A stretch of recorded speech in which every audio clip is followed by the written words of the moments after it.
In this video, I interview Arci Gray. Arci survived attempted murder, and now she helps other trauma survivors as a coach to achieve their goals. When I heard Arci's story, I knew that I wanted to share it because I just think it's such a beautiful example of using your experience, your life experience, to go support other people. In this interview, we dive into what happened to her, what helped her heal, including the role of therapy versus coaching, and the number one mistake she sees survivors make when they go to start a business. So this is a little bit different from my usual content, and there is some sensitive topics covered in this interview, but I really wanted to share it because I think it's important to talk about for folks who are struggling with trauma. Hope you enjoy. Essentially, 2 days before my 37th birthday, I was kidnapped. I was held captive for 4 days. I was tortured, beaten, raped multiple times, and ultimately I survived murder when a knife was put to my throat and my throat was slit with a knife. I guess the key takeaway that I would take from that is like my story is super impactful. Like people often have a lot of questions. They want to come and talk to me. They want to know all the details.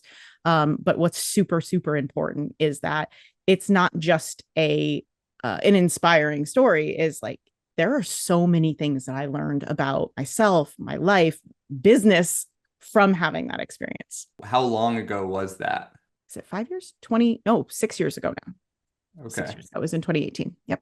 For you, how did that experience of like almost dying essentially, Yeah. how did that show up as you were working in your own business, in your work, in your life afterwards? At that time, when it all happened, I was running two businesses. I was doing. Oh, you were already running. I was already running. I was already in business. I was running an architecture and real estate development company, and then I was also a realtor. And that was very pertinent to how everything happened. But when I experienced this, I lost my business. I mean, my business completely shut down. I lost clients. My business partner couldn't keep up with both ends of, the business. I was physically incapacitated. I was emotionally incapacitated. I mean, I put my pants on backwards one day. One day I went to two doctor's appointments and two different lawyer appointments, and no one told me, which means not only, and trust me, it's not that they didn't notice. I promise. It's not because they didn't notice. It's because the way people looked at me changed. While genuinely people do want to help, most people have no idea how to help you, including doctors, including lawyers. So my ability to run a business or just keep up, even though the drive was there to be like, oh, I got to keep going. I can't lose these clients. I have to keep doing this. I was just digging a hole deeper and deeper for myself. So that business shut down. And I spent the greater part of the next year between doctor's appointments, physical therapy, had to learn to walk properly again. I mean, I don't know. I can kind of go down the list of the 5 things that I learned. It's kind of this sort of mantra that I tell myself fairly often. So the first one is you're not done yet. One thing I learned by physically during the traumatic event, I guess, while I was being held captive is that I'm a lot stronger than I think I am. And having that awareness of that in myself, it's much easier to see it in other people. Or maybe it's easier to see it in myself now that I can see it in other people. But I learned long before this event, I read a David Goggins book, and he talks about, when you think you're done, you're only at, 30 or 40% or whatever of, your capacity. And if you can just push through that wall of, I think I'm done. And that's 100% true. Physically, it's 100% true. When I was being beaten for hours on end, I had this moment of like, okay, can I just take one more hit? Like, I don't have to think about if I'm going to survive this. I didn't even know what this was. I didn't know that it was going to be 4 days of hell. I just was so hyper focused, and part of that survival brain taking over, but it was just focused in the moment. Can I take just one more hit?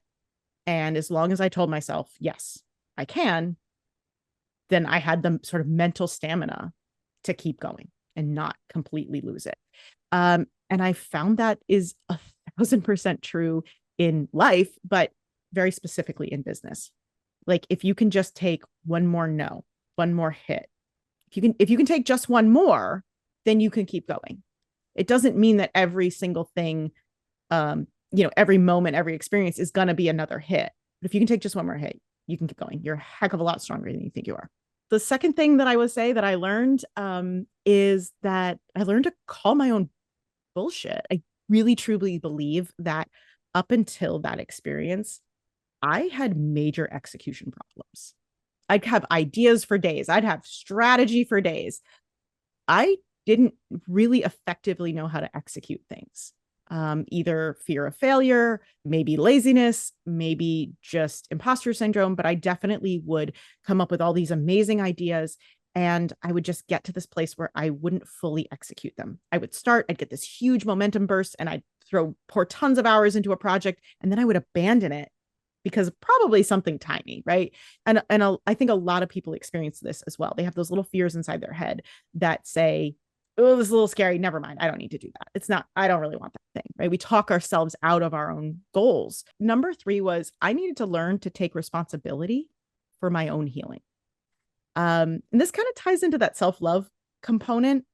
I learned, believe it or not, at that same conference that I was talking about, that someone used this sort of anecdotal, I don't remember who it was. I wish I could credit them for this. I'd love to give credit where credit is due, but essentially what I walked away with from that is that responsibility is a line. There's a line, and anything above the line is taking responsibility, and anything that falls below this line is not taking responsibility. And very specifically, there are 3 things that fall below the line: blame, shame, and justification. Having this awareness that while everything that I experienced was not my fault, it was still my responsibility to heal. Number 4 was raise your standards. The value you place on yourself it's not equal to your worth. When I went through this whole thing, and after the fact, there was this entire legal process that went along with it. Ultimately, the person who did this did not go to jail. And that is one of the first questions people ask me is like, is he in jail? No, he's not. The justice system does not work the way we think it does. One of the things that was happening is I was having conversations with the district attorney because there were a lot of moments of they were going to drop charges, and then they brought new charges, and they were going to drop charges. And that was an emotional roller coaster. And at one point, I was offered a monetary settlement in a private civil suit. I had a conversation with the DA, and the DA was aware of this offer. She was made aware of the offer, and her concern was that financial compensation was going to sway my willingness to testify. The monetary amount that was offered was, I don't even know how to describe it. It was insulting. It was an insult when you would look at what I went through. It's really difficult to put a number, a monetary number on someone's grief and pain and physical damage. It's not just, oh, well, I lost out on, a lifetime earnings of such and such career, right? That's not, right. Like that's sort of how they do like workers' comp type things and stuff like that. How do you quantify someone's emotional damage into a monetary amount? You don't. And it's just, what's the person willing to accept is sometimes what it comes down to. Mm-hmm. And my conversation with the DA was basically that the amount that was offered, and I'm bound legally to not talk about it. And by the way, I did not accept it. Was very petty in comparison. It was, what am I allowed to say? 7 figures. It was part of the original offer. There was a down payment of several 6 figures. And then ultimately there was an offer of 7, and I declined both of them. But the DA was concerned about me being bought, I guess, not to testify. Mm-hmm. And my response to her was basically that monetary amount was not an indication of my worth, but an indication of his limitation and ability to pay. There was no amount of money that was going to change my values and what was important to me. Number 5 is you can't unlive it, but you don't have to keep reliving it. It is not your fault, but it's your responsibility. Along that same vein, you can't go back in time. We can't undo. We don't have to sit and commiserate with other people and wish that we could go back in time. But you don't have to keep reliving the same thing over and over. You actually can pivot. You actually can have Just something you can have, do, and be more, right? Like you don't have to be defined by this. How should they think about how to best engage with people, you know? Years ago, I did a podcast episode on this on my old podcast that is no longer active, but it was basically the 10 things you should never say to a survivor. Yeah, Um, yeah, yeah. yeah. And one of them is, I'm sorry. It's a natural human instinct to say, like, oh, I'm so sorry you went through that. Like, when someone passes away in your family, I'm sorry about that. And, you know, it's a social construct to do this. Like we have this sort of social contract where we want, it's the right thing to say, right? Is to offer sympathy to someone when they're experiencing that. But when you're saying I'm sorry, deep down what you're saying is I feel sorry for you. Like I have sorrow for you. And while that is true, you may feel bad for them. That's not necessarily empowering. It's not that you can't just say I'm sorry. It's that you can say, I'm so sorry that you're going through that.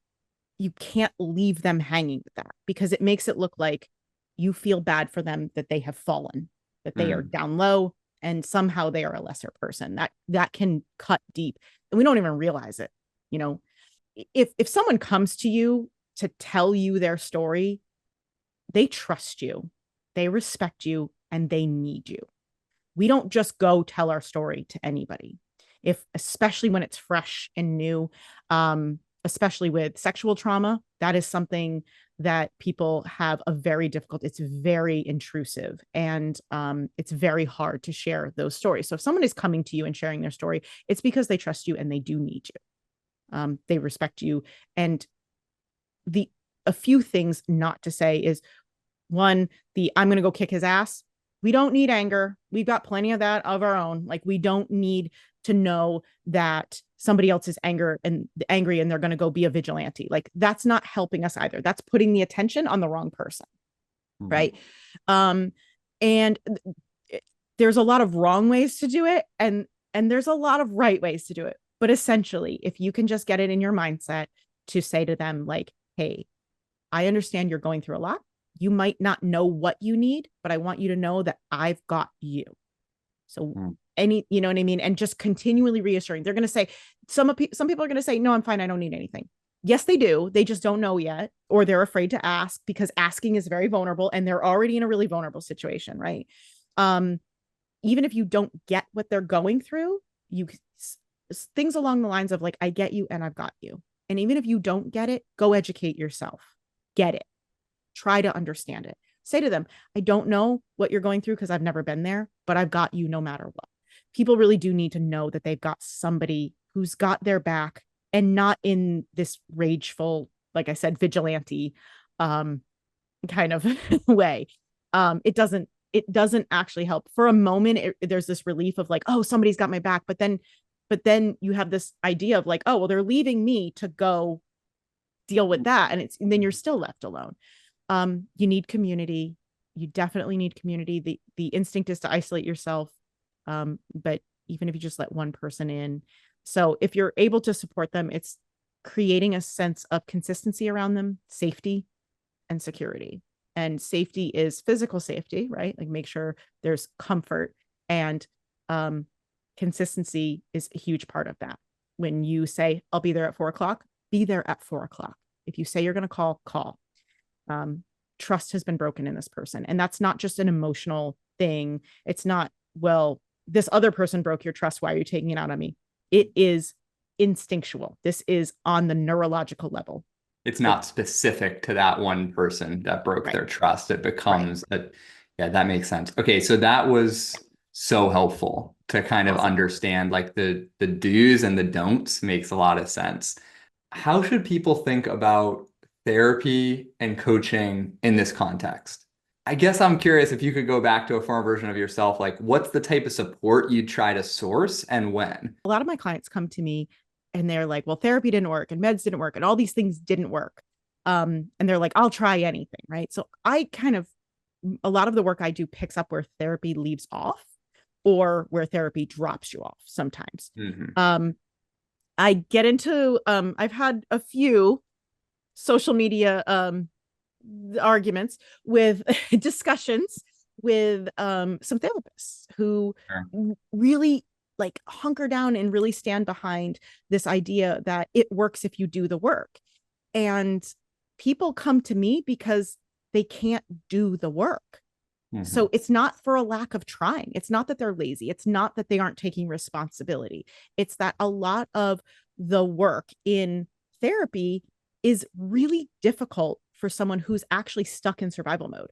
I have 3 rules that I use with all of my clients. It's the basis of the work that I do. And it's rule number 1 is no dying. Your brain, above all else, is going to do the things that keep you alive. It's going to make choices for you. No matter what you want, it's going to do the thing that it knows is going to keep you safe and alive.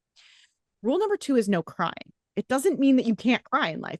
What it actually means is after your brain is done with the survival mode, after it has kept you safe and alive, then it can worry about your thoughts and feelings.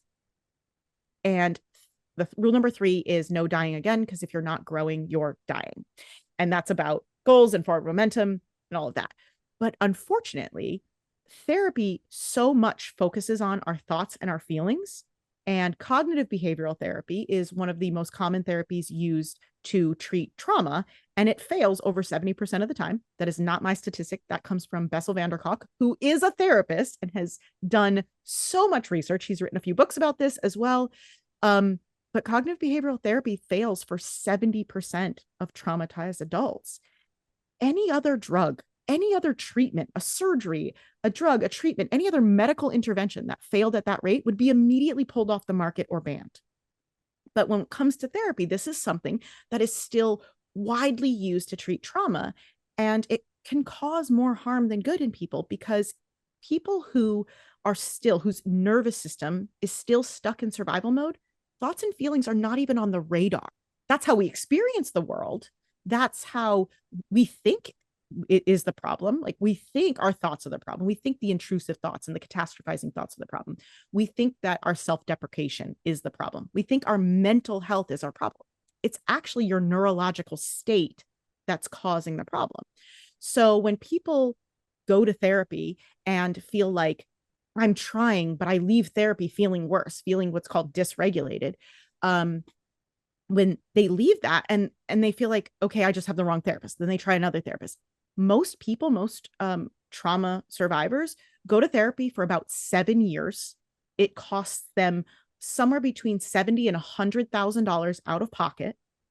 And so many people will leave either feeling like it did not help at all, like they're still they're still having the same symptoms, still experiencing the same things, or they have left with coping mechanisms that limit their ability to perform how they want to in life. They've accepted that they are a smaller version of themselves, that there are just things they can no longer do because they have this thing, this burden that they have to carry around with them.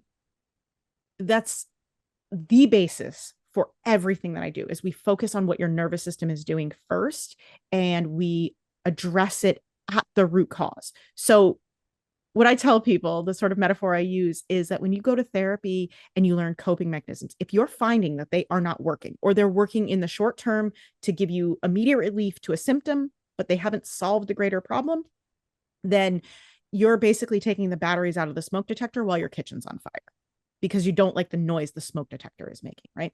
So when people attack rule number 2 first, which is trying to regain control of their thoughts and their feelings, and ignore the kitchen on fire, or ignore rule number 1, what's going on in their nervous system, this creates this cycle. And we end up in a crisis cycle. We live our lives one crisis to the next. And the way I would define it for someone, for them to make the decision of whether they need a coach or a therapist, and I absolutely recommend both. I would never tell anyone not to go to therapy, especially if they feel like it's working. There's a lot that you need to do in terms of finding the right therapist and the right types of therapy and all of that. That's a discussion for another day. But for most people, what I tell them or advise them from my point of view and my perspective and what I experienced was, if what you're experiencing is a circumstance, like someone's passed away, for example, you can't undo that, right? You can't go back in time. You can't bring someone back from the dead. If what you're experiencing is a circumstance, then go to therapy. Therapy is designed to help you feel better about what you're experiencing. Okay. If what you're experiencing is a problem, find a coach, and find a coach who's done the thing you want to do and aligns with how you want to solve that problem. For people who are kind of in your sweet spot now, people who have experienced a significant amount of trauma, but they're entrepreneurs they're entrepreneurs, they want to start or grow a business. What's the biggest mistake that that person would make? People come to me saying like, well, I can't work. I can't go to a job because I have social anxiety. I have these symptoms. I don't know what days I can work and what days I can't work. I don't have control of my symptoms. And I think people make a really common mistake of two actually mistakes. One, they come to me saying, I need to start this business because I have to make money and I can't work a regular job. That's a pain-based goal in that I'm going to start this business and it's magically going to fix all of my problems. It's going to get me out of pain. Financial pain when you are struggling with trauma is massive. It's huge. It is one of the most common psychographics of trauma survivors is financial insecurity.